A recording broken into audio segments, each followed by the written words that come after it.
বন্ধুরা চলো আজকে একটা ঝটপট করে একটা রেসিপি তৈরি করে দেখাই। খুবই সুন্দর রেসিপি, হেলদি, যেমন হেলদি তেমন প্রত্যেকের জন্য ভীষণ উপকারী এই একটা রেসিপি। চলো তোমাদেরকে পুরো ভিডিওটা দেখতে হবে, পুরো ভিডিওটা স্কিপ না করে দেখো। ভিডিও আমি যতটা ছোটো করেই করি। আর তোমাদের কাছে অনুরোধ রইল, যদি রেসিপিটা একটু ভালো লাগে তাহলে লাইক, শেয়ার, কমেন্ট করো।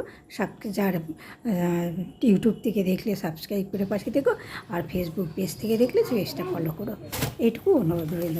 আচ্ছা, আমি আজকে করতে চলেছি ওটসের রেসিপি।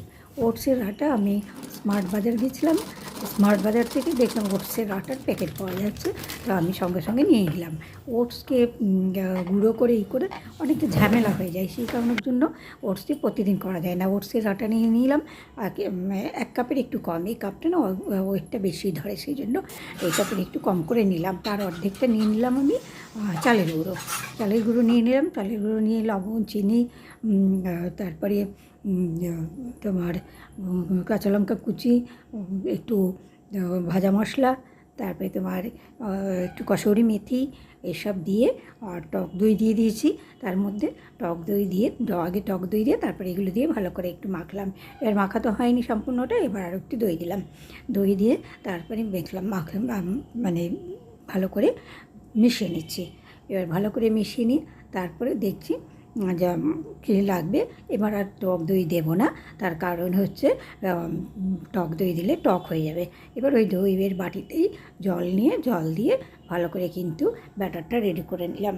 বুঝতে পারবে তোমরা, ব্যাটারটা কিন্তু তৈরি করে নিলাম।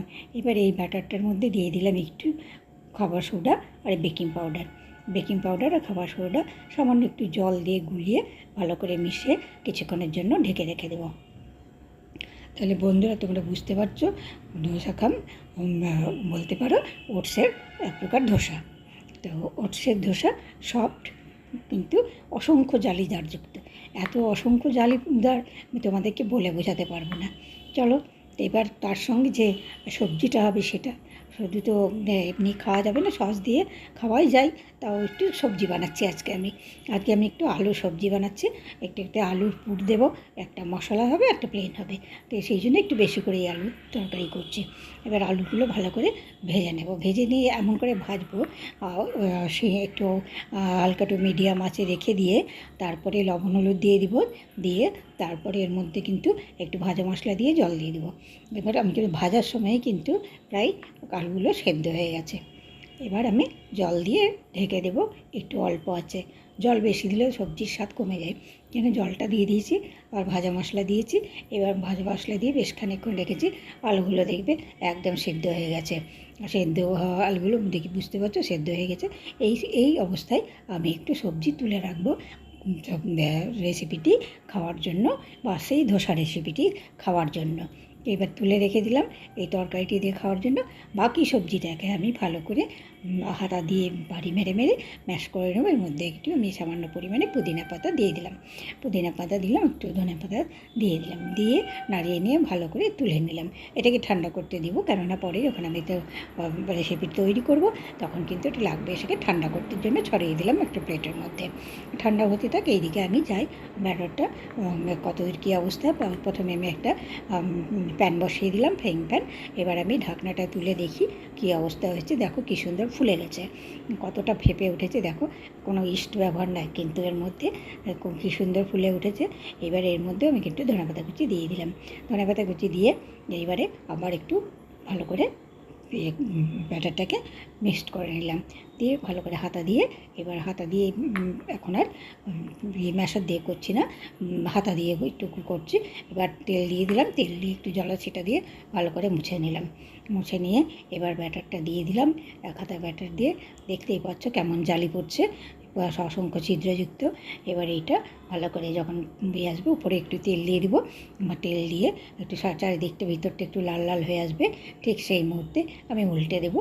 আমি এটা একদম মানে দোকানের মতো ধোসা করছি না, এটা জাস্ট খাওয়ার জন্য করছি বাড়িতে, সেই জন্য আমি উল্টা পিসাটাও ভেজে নিচ্ছি। কেননা অত পাতলা চিকন করে করছি না, একটু বাড়িতে একটু মোটাই হচ্ছে, তো সেই জন্য জালিদারযুক্ত এটা দেখতেই পাচ্ছ বলতে পারো ধোসাই একরকম। ভালো করে উল্টে নিলাম, উল্টে নিয়ে তুলে নিলাম। এটার মধ্যে কোনো মশলা দিচ্ছি না। প্রত্যেকটাই কিন্তু অসংখ্য জালি পড়ছে, অসংখ্য ছিদ্র পড়ছে, প্রত্যেকটা খুবই সুন্দর উল্টে যাচ্ছে। উল্টে আমি তুলে নিচ্ছি। এইভাবে তুলে আমি অনেকগুলোই ভেজে নিলাম। এরপরে আমি কিন্তু ব্যাটারের মধ্যে পরোটার মধ্যে দিয়ে দেব মশলাদার করব। এবার আমি দিয়ে দিলাম এই যে আলুর মিশ্রণটা রেখেছিলাম, সেই মিশ্রণটা দিয়ে দিলাম। মিশ্রণটা দিয়ে ঠিক ধোসার আকারে তুলে নিলাম। এই দেখতে পাচ্ছ, এটা এক প্রকারের মশলা ধোসার মতন হলো। এটা হচ্ছে বাড়িতে এইভাবে যদি নিজে দোকানে না গিয়ে বাড়িতে যদি তৈরি করে খাওয়া যায়, তাহলে বলো তো কার না ভালো লাগে। বাড়িতে তৈরি জিনিস সুস্বাদুও হয়, আর বাড়ির নিজের পছন্দ মতো তৈরিও করা যায়। আর তৈরি করে খেলে কিন্তু আমাদের শরীরে অনেকটা উপকার হয়।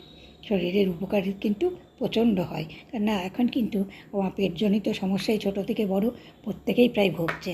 বাইরে কি তেল দেয় না দেয় অনেক কিছুই কিন্তু ম্যাটার করে। ভাজা আমার প্রায় কমপ্লিট হয়ে গেল। দেখো কতগুলো কমপ্লিট হয়ে গেছে, সুন্দর হয়েছে, কত সুন্দর। প্রত্যেকটা রেসিপি কিন্তু দুর্ধর্ষ হয়েছে, খেতে তো অসাধারণ হয়েছে। তোমাদেরকে কী বলবো। আমি একটু পরিবেশন করে দিই, তাহলে যারা ভিডিওটা দেখলে বা রেসিপিটি দেখলে ভালো লাগলে আমাকে চ্যানেলটা সাবস্ক্রাইব করে পাশে থেকো, লাইক শেয়ার কমেন্ট করো। ভিডিওটি দেখার জন্য অসংখ্য ধন্যবাদ। আর আজকের মতো এখানেই শেষ করছি। এরপরে নতুন ভিডিওতে দেখা হবে। সুস্থ থেকো, ভালো থেকো, সাবধানে থেকো।